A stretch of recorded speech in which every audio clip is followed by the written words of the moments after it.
Yes, ladies and gentlemen, I know you were wondering if you were going to see me this week.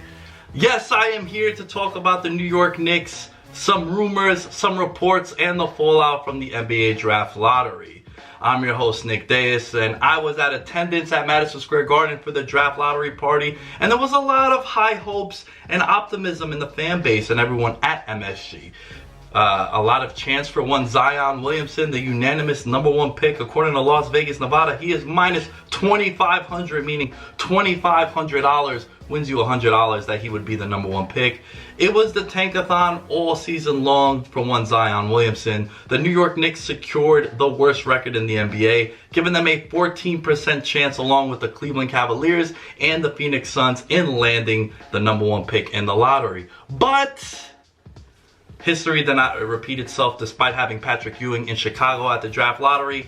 We did not relive 1985, ladies and gentlemen, and loyal Knicks fans. We got the #3 pick in the draft. Before we get into the #3 pick, let's take a look at how the list of the NBA draft lottery played out. The New Orleans Pelicans secured the #1 pick at 6% was their odds to land this prior to the draft lottery. The Memphis Grizzlies coming in at #2. The Knicks with a 14% chance, tied with the other two teams that we mentioned before of landing the #1 pick. They come in at 3rd. The Los Angeles Lakers, shockingly, and boy, I was very excited to see what the tweets were going to be about the NBA being rigged if the Lakers would have won the #1 pick. With LeBron James being over there, they're locked in at the #4 slot. The Cleveland Cavaliers come in at #5, and the Phoenix Suns come in at #14. So let's just take a look at the Knicks, right? We're here about the Knicks. You know, my initial reaction to the draft, I just slumped down, right? There's a video on my Twitter page if you want to go check that out. Initial reaction when I hear #3, I'm like, damn it, again, we cannot get lucky, But then, you know, I am a glass half full kind of guy. It could have been worse. It could have been a lot worse for the blue and orange. The Knicks could have been outed like the Suns and the Cleveland Cavaliers were. Look, coming into the draft, the Cleveland Cavaliers and the New York Knicks and the Phoenix Suns all had a 14% chance. They fell out of the top 3. In essence, you should have been in the top 3, the Suns, the Cavs, and the Knicks, and that didn't happen. Only the Knicks, of the teams that had the highest odds to get the #1 picks, the Knicks actually won the lottery in that essence. They had the highest pick. They got the 3rd pick. Granted, we're not getting Zion, but there is a significant drop-off between the top 3 players in the draft. According to almost every single mock draft you see, the unanimous pick is Zion Williamson at minus 2,500 for him to be the #1 pick. That's $2,500 risked, wins you $100 that he would go #1. #2, an overwhelming favorite to go to the Memphis Grizzlies is Ja Morant from Murray State, the guard.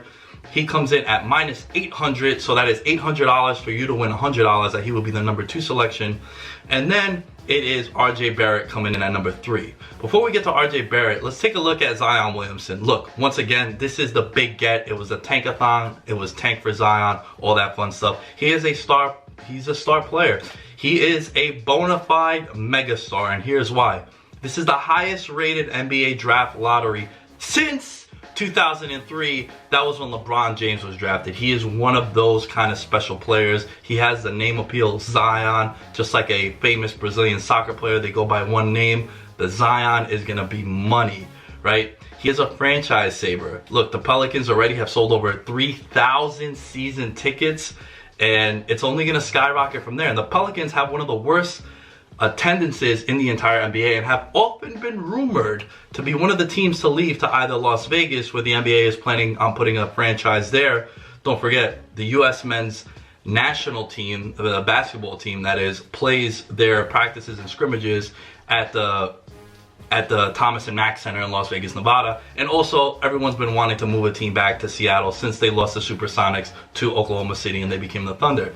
And also, it begs, you have to ask this question, is this enough to keep Anthony Davis in New Orleans? Look, Zion Williamson is a generational kind of talent, but the big question that everyone has, every fan in the NBA has, is this going to be enough to keep Anthony Davis in New Orleans and keep him happy? Look, he is still under contract for one more year, but he does have the opt-out. and a lot of things are up in the air. Anthony Davis is a top player in the league. So my question to you guys, leave some comments below on this video. Let me know if you guys think that securing the #1 pick in the NBA draft lottery is enough for the Pelicans to keep Anthony Davis. Anthony Davis, guys, let's not get crazy. He's a top 5 player in the NBA when he plays, right?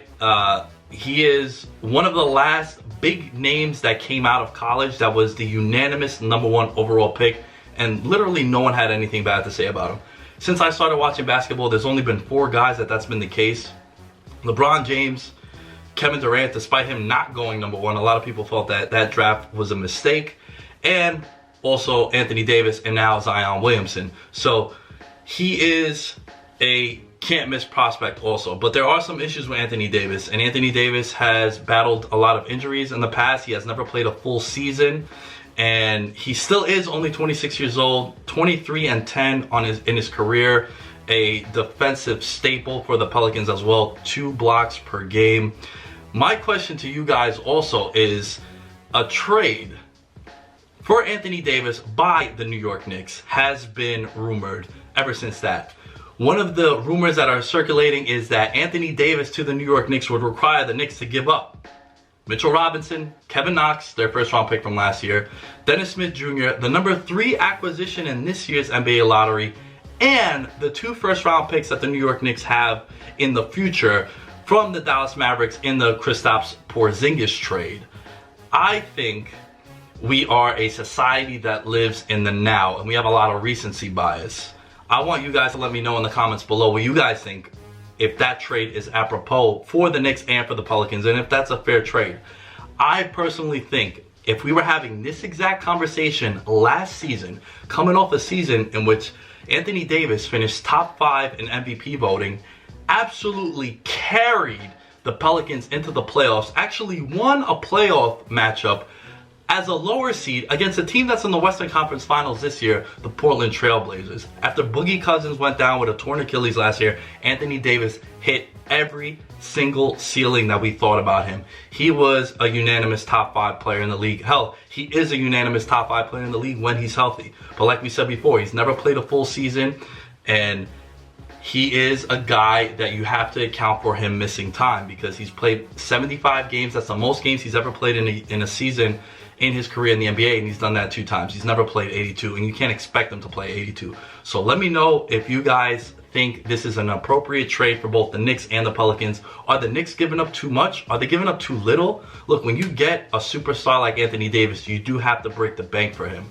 I would personally do it, because you never know what that #3 pick might turn out. And look, the #3 pick is rumored to be RJ Barrett of Duke. As we pull up his player profile, he did take a backseat to Zion Williamson in college, but he averaged almost the same amount of points as Zion did during their tenure at Duke.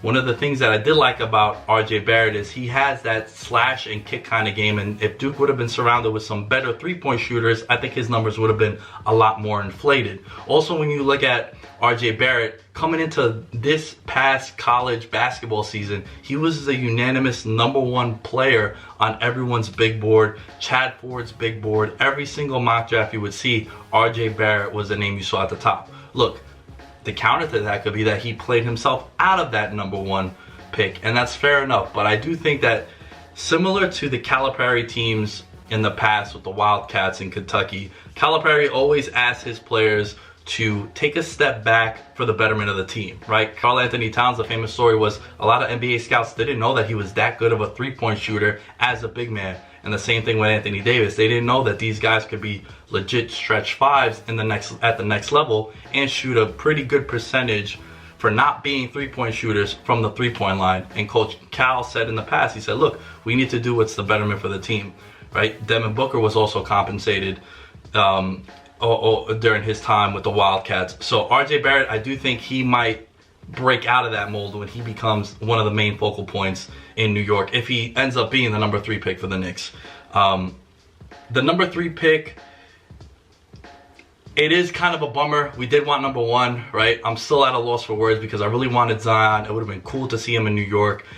But none of this is going to matter, folks, if in 6 weeks from now we have, next to Scott Perry and probably James Dolan, one of the most hated individuals in all of Madison Square Garden, despite him owning the building, if we land Kyrie, Irving, and Kevin Durant. Yes, a lot of people are saying in sports media, in particular Stephen A. Smith, who seems to be pretty locked in to the rumors and some of his sources in the NBA, he says it's almost a foregone conclusion that both KD and Kyrie Irving are going to be wearing Knicks uniforms next season. And look, for as much as it sucks that we didn't get Zion Williamson or the #1 pick, if we end up with arguably the best player in the world at this very moment and a guy who we know could be one hell of a Robin to someone's Batman, I think it would be a win for the Knicks. And if you compare him up with some of the young guys, if they do happen to keep the #3 pick, you might be looking at a starting lineup of Kevin Knox, Kevin Durant, Mitchell Robinson, Kyrie Irving, and RJ Barrett. So that is a nice core over there. And then you look at the rest of the roster, you got a guy like Alonzo Trier. You still have DeAndre Jordan over there. You'll probably re-sign DeAndre Jordan, I would say, because he is buddies with Kevin Durant. And you got David Fizdale too, one of the more popular and up-and-coming coaches in the NBA. Look, I know he had his time over at Memphis and he wrongfully got fired from that job. He is a guy that a lot of people in the NBA have high hopes for. So I think the future is bright for the New York Knicks, especially if come July 1st, you see Kevin Durant and Kyrie Irving holding up those jerseys at a press conference. With that being said, you can find me at The Lamb Show on all social media outlets, and I'll catch you guys next time with the Knicks Report.